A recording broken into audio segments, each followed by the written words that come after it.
We often tend to say that India is the biggest democracy in the world, and UNESCO acknowledges this, and we believe that India is truly a democratic country and pluralistic country.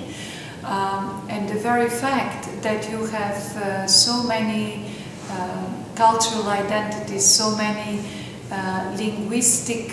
such a great linguistic diversity and so many cultures that coexist speaks of itself. And of course UNESCO is very much drawing on this wonderful experience and wonderful knowledge about this linguistic and cultural diversity and how it has been maintained and survived for so many years, so many difficult times in your culture. So yes, India is a wonderful example of cultural and linguistic diversity. I would say that if we talk about the mainstream media, being it in English or in vernacular languages, we can say that there is a truly pluralistic and diverse media that reflect all the voices in the society.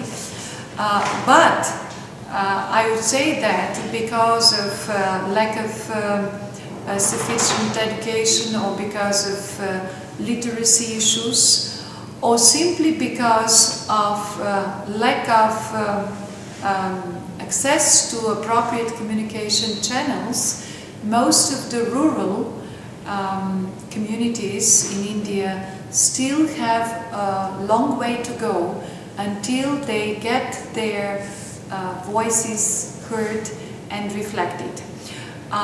In this respect, community radio and community media per se have a crucial role to play, and that is why UN and UNESCO in particular, and of course major civil society partners are doing a lot in this field to promote community media as a true voice and as a true empowering medium for the rural communities, for marginalized communities, for unprivileged or let's say marginalized communities still to be empowered. This is a channel which is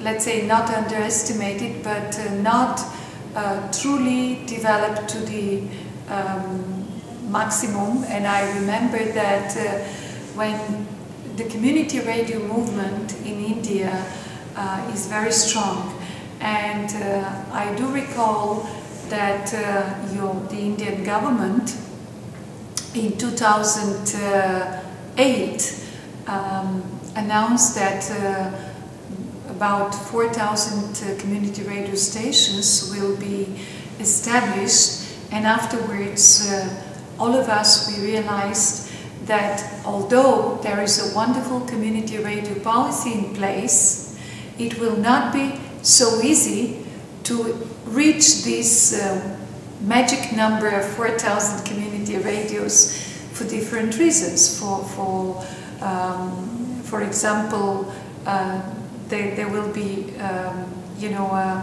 longer licensing process. There will be the spectrum issue, that sometimes we realize that frequencies are not available.